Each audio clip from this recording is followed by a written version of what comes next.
तो आइए शुरुआत करते हैं सुपर प्राइम टाइम की। रूस यूक्रेन युद्ध अब रूस और अमेरिका की लड़ाई नहीं रह गया है, बल्कि इस युद्ध में सुपर पावर अमेरिका के सामने दो हाइपरसोनिक पावर यानी रूस और चीन उतर गए हैं। इन दोनों के साथ दुनिया का सबसे क्रूर तानाशाह परमाणु मिसाइलों की ताकत से लैस किम जोंग भी मैदान में उतर गया है। अमेरिकन और ब्रिटिश खुफिया एजेंसियों को सबूत मिले हैं कि चीन और नॉर्थ कोरिया जंग में सीधे भागीदार हैं, यानी अब जंग में तिहरा परमाणु खतरा मंडरा रहा है। देखिए कैसे यूरोप से एशिया तक यूक्रेन जंग का विनाशक असर हुआ है और किस तरह चीन सीधे युद्ध में कूदने की तैयारी कर रहा है। यूक्रेन को 31 से ज्यादा देशों की मदद मिल रही है। मई के महीने से काउंटर ऑफेंसिव ऑपरेशन चल रहा है।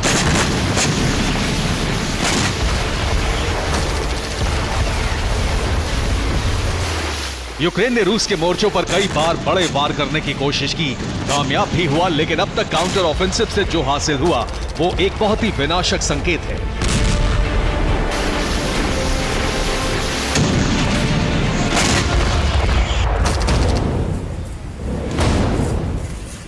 जुलाई में यूक्रेन के पास पश्चिमी देशों से मिले 1000 से ज्यादा टैंक थे। इनमें से 80% यानी 800 टैंक ध्वस्त हो चुके हैं। यूक्रेन के पास आर्टिलरी के गोले खत्म हो चुके हैं।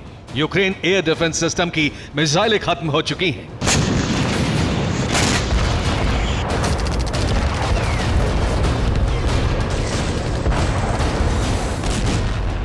यूक्रेन जिसको 30 से ज्यादा देशों से हथियार सप्लाई हो रही है, उसके हथियार खत्म हो रहे हैं, लेकिन रूस के हथियार हैं कि खत्म होने का नाम ही नहीं ले रहे।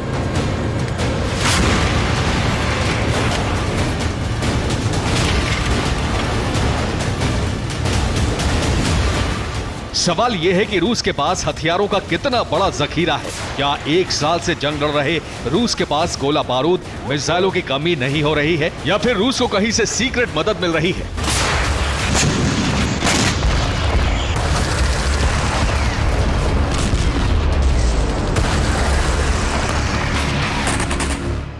ब्रिटेन और अमेरिका का दावा है कि रूस की चीन के साथ नो लिमिट पार्टनरशिप रूस को ताकत देने में अहम भूमिका निभा रही है।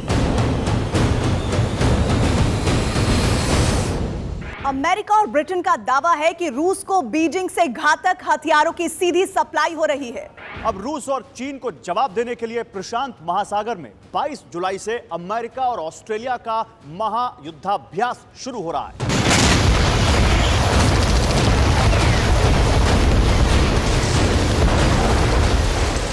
इंटरसेप्ट की गई फाइल के कवर पर रशियन फेडरेशन का लोगो है, उसके नीचे लिखा है टॉप सीक्रेट और इसका शीर्षक है द वॉच रिपोर्ट। अंदर के पन्नों पर 23 फरवरी 2023 की तारीख के साथ लिखा है कि रूस को घातक हथियारों की आपूर्ति पर बीजिंग की मोहर लग चुकी है। रूसी फॉरेन इंटेलिजेंस सर्विस की सिग्नल इंटेलिजेंस विंग रिपोर्ट का सार यह है कि चीन के केंद्रीय सैन्य आयोग ने रूस को हथियार आपूर्ति बढ़ाए जाने की अनुमति दे दी है, लेकिन इसको गोपनीय रखा जाएगा।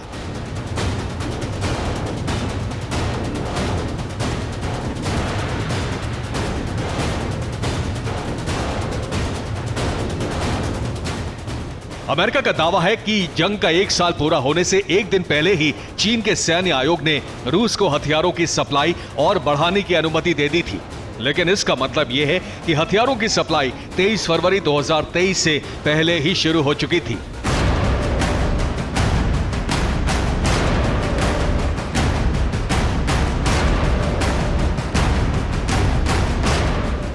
यानी जब 20 मार्च को राष्ट्रपति शी जिनपिंग मॉस्को पहुंचे थे, उससे पहले ही रूस को चीन से गोला बारूद की सप्लाई हो रही थी।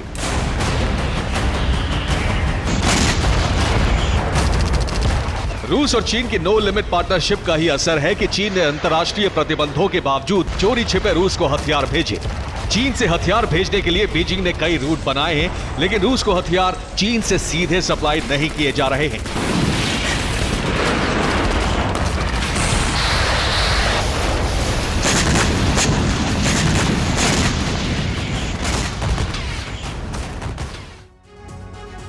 चीन से रूस को हथियार सप्लाई करने का पहला रूट है चीन से अफगानिस्तान तक हथियार पहुंचाए जाते हैं। इसके बाद अफगानिस्तान से ईरान को हथियारों का जखीरा सौंप दिया जाता है।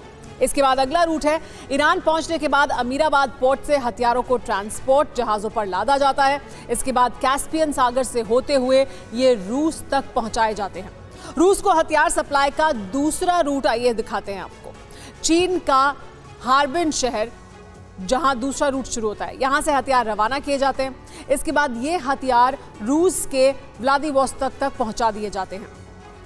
तीसरा रूट भी आपको बताएंगे। देखिए, व्लादिवोस्तोक तक पहुंचाए जाते हैं दूसरे रूट के जरिए जो हथियार पहुंचते हैं रूस। और तीसरा रूट है चीन के शेनयांग शहर से। चीन के शेनयांग शहर से हथियार सप्लाई किए जाते हैं और रवाना होने के बाद नॉर्थ कोरिया के तुमानगांग शहर तक पहुंचते हैं। इसके बाद नॉर्थ कोरिया सेना ये हथियार व्लादिवोस्तोक तक पहुंचा देती है। ये 3 रूट हैं जिसके जरिए पहुंचते हैं हथियार।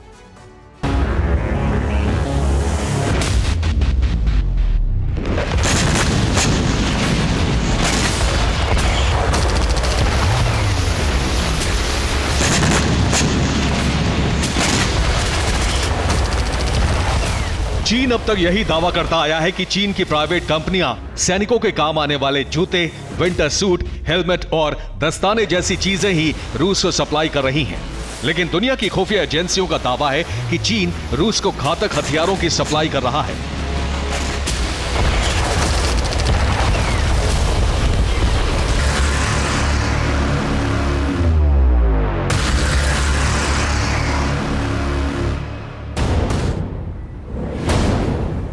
यानी जितने हथियार चीन अकेला रूस को सप्लाई कर रहा है, उतने हथियार नेटो देश भी यूक्रेन को सप्लाई नहीं कर पा रहे हैं।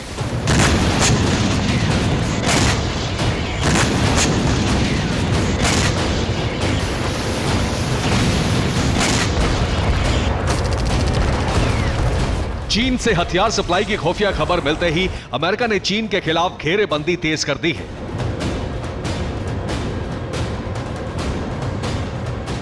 अमेरिका ने चीन के नजदीक वाले गुआम सैन्य बेस से जिनपिंग को चेतावनी दी है। अमेरिका ने गुआम बेस पर अपने फाइटर जेट्स और बॉम्बर्स एक्टिवेट कर दिए हैं।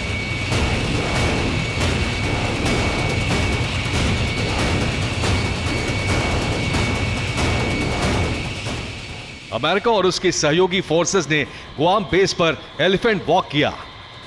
एलिफेंट फॉर्मेशन में अमेरिका के fighter jet, transport plane, aerial fuel tanker और बॉम्बर्स ने गर्जना की।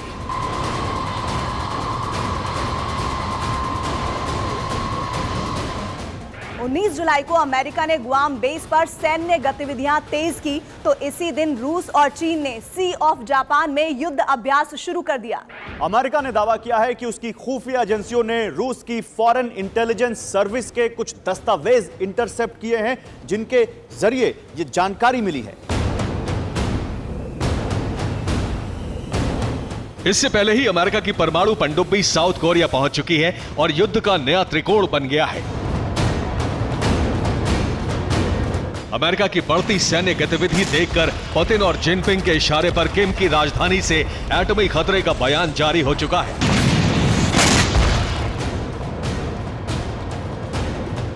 किम जोंग के विदेश मंत्रालय ने कहा है कि अमेरिका सबमरीन का दक्षिण कोरिया पहुंचना बहुत बड़ा खतरा है। अमेरिका के इस कदम से युद्ध शुरू हो सकता है। नॉर्थ कोरिया अब परमाणु बटन दबाने को मजबूर हो सकता है। यूरोप युद्ध का कनेक्शन एशिया से ऐसा जुड़ा है कि यहां से एटमी बवंडर शुरू होने का खतरा है। रेडिएशन फैलने के पीछे एक डर किम का परमाणु परीक्षण भी है। किम जोंग पुंग्ये री सुरंग में भूमिगत परमाणु परीक्षण करने वाला है। 2017 में किम ने पुंग्ये री सुरंग में परमाणु परीक्षण किया था। तब भूकंप के 20 झटके आए थे। इससे सुरंग कमजोर हो गई थी। अब पुंग्ये री में विस्फोट हुआ तो रेडिएशन लीक हो सकता है।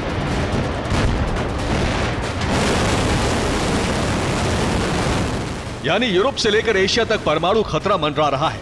अगर कहीं से भी रेडिएशन शुरू हुआ तो अंजाम कितना भयावह होगा, इसकी कल्पना नहीं की जा सकती। Bureau report, TV9 Bharatvarsh.